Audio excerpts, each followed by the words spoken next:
The Rose of Paracelsus by Jorge Luis Borges.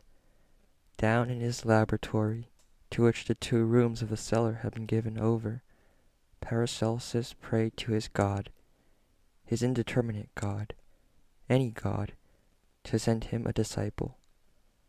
Night was coming on. The guttering fire in the hearth threw irregular shadows into the room. Getting up to light the iron lamp was too much trouble.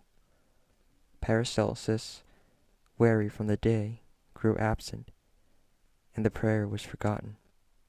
Night had expunged the dusty retorts in the furnace, when there came a knock at his door. Sleepily, he got up, climbed the short spiral staircase, and opened one side of the double door. A stranger stepped inside. He, too, was very tired. Paracelsus gestured toward a bench. The other man sat down and waited. For a while, neither spoke. The master was the first to speak. "I recall faces from the west and faces from the east," he said, not without certain formality. "Yet yours I do not recall. Who are you, and what do you wish of me?" "My name is of small concern," the other man replied. "I have journeyed 3 days and 3 nights to come into your house. I wish to become your disciple. I bring you all my possessions." He brought forth a pouch and emptied its contents on the table. The coins were many, and they were of gold. He did this with his right hand. Paracelsus turned his back to light the lamp. When he turned around again, he saw that the man's left hand held a rose. The rose troubled him. He leaned back, put the tips of his fingers together, and said, "You think that I am capable of extracting the stone that turns all elements to gold, and yet you bring me gold. But it is not gold I seek, and if it is gold that interests you, you shall never be my disciple." "Gold is of no interest to me," the other man replied. "These coins merely symbolize my desire to join you in your work. I want you to teach me the art. I want to walk beside you on that path that leads to the stone. The path is the stone. The point of departure is the stone. If these words are unclear to you, you have not yet begun to understand. Every step you take is the goal you seek." Paracelsus spoke the words slowly. The other man looked at him with misgiving. "But," he said, his voice changed, "is there, then, no goal?" Paracelsus laughed. "My detractors, who are no less numerous than imbecilic, say that there is not, and they call me an impostor. I believe they are mistaken. Though it is possible that I am deluded, I know that there is a path." There was silence, and then the other man spoke. "I am ready to walk that path with you, even if we must walk for many years. Allow me to cross the desert. Allow me to glimpse, even from afar, the promised land. Though the stars prevent me from setting foot upon it, all I ask is a proof before we begin the journey." "When?" said Paracelsus uneasily. "Now," said the disciple with brusque decisiveness.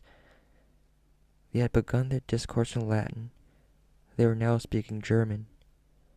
The young man raised the rose into the air. "You are famed," he said, "for being able to burn a rose to ashes and make it emerge again by the magic of your art. Let me witness that prodigy.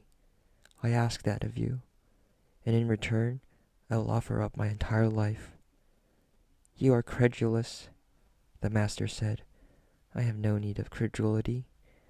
I demand belief." The other man persisted. "It is precisely because I am not credulous that I wish to see with my own eyes the annihilation and resurrection of the rose."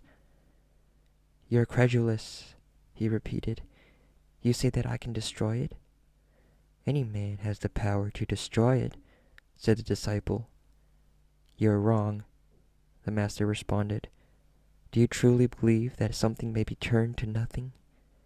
Do you believe that the first Adam in paradise was able to destroy a single flower, a single blade of grass?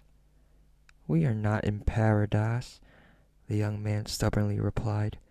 Here, in the sublunary world, all things are mortal. Paracelsus had risen to his feet. Where are we, then, if not in paradise? He asked. Do you believe that the deity is able to create a place that is not paradise? Do you believe that the fall is something other than not realizing that we are in paradise? A rose can be burned, the disciple said defiantly.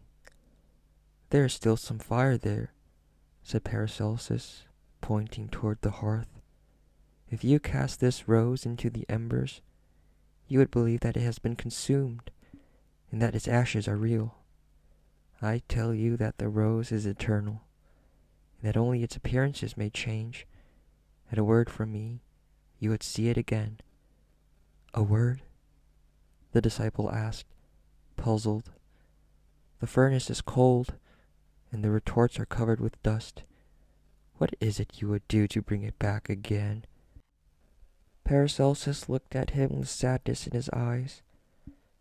The furnace is cold, he nodded, and the retorts are covered with dust. On this leg of my long journey, I use other instruments. I dare not ask what they are, said the other man humbly or astutely. I am speaking of that instrument used by the deity to create the heavens and the earth and the invisible paradise in which we exist, but which original sin hides from us. I am speaking of the Word, which is taught to us by the science of the Kabbalah. I ask you, the disciple coldly said, if you might be so kind as to show me the disappearance and appearance of the rose. It matters not the slightest to me whether you work with alembics or with the Word. Paracelsus studied for a moment. Then he spoke. If I did what you ask, you would say that it was an appearance cast by magic upon your eyes. The miracle will not bring you the belief you seek. Put aside, then, the rose. The young man looked at him, still suspicious. Then Paracelsus raised his voice. And besides, who are you to come into the house of a master and demand a miracle of him? What have you done to deserve such a gift? The other man, trembling, replied, I know I have done nothing. It is for the sake of the many years I will study in your shadow that I ask it of you. Allow me to see the ashes and then the rose. I will ask nothing more. I will believe the witness of my eyes. He snatched up the incarnate and incarnadine rose that Paracelsus had left lying on the table, and he threw it into the flames. Its color vanished, and all that remained was a pinch of ash. For one infinite moment, he awaited the words and the miracle. Paracelsus sat unmoving. He said with strange simplicity, all the physicians and all the pharmacists in Basel say I am a fraud. Perhaps they are right. There are the ashes that were the rose, and that shall be the rose no more. The young man was ashamed. Paracelsus was a charlatan, or a mere visionary, and he, an intruder, had come through his door and forced him now to confess that his feigned magic arts were false. He knelt before the master and said, What I have done is unpardonable. I have lacked belief, which the Lord demands of all the faithful. Let me, then, continue to see ashes. I will come back again when I am stronger, and I will be your disciple. And at the end of the path I will see the rose. He spoke with genuine passion, but that passion was the pity he felt for the aged master, so venerated, so inveighed against, so renowned, and therefore so hollow. Who was he, Johann Grisbach, to discover with sacrilegious hand that behind the mask was no one? Leaving the gold coins would be an act of almsgiving to the poor.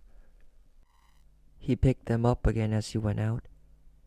Paracelsus accompanied him to the foot of the staircase and told him he would always be welcome in that house. Both men knew they would never see each other again. Paracelsus was then alone. Before putting out the lamp and returning to his weary chair, he poured the delicate fistful of ashes from one hand into the concave other, and he whispered a single word. The rose appeared again.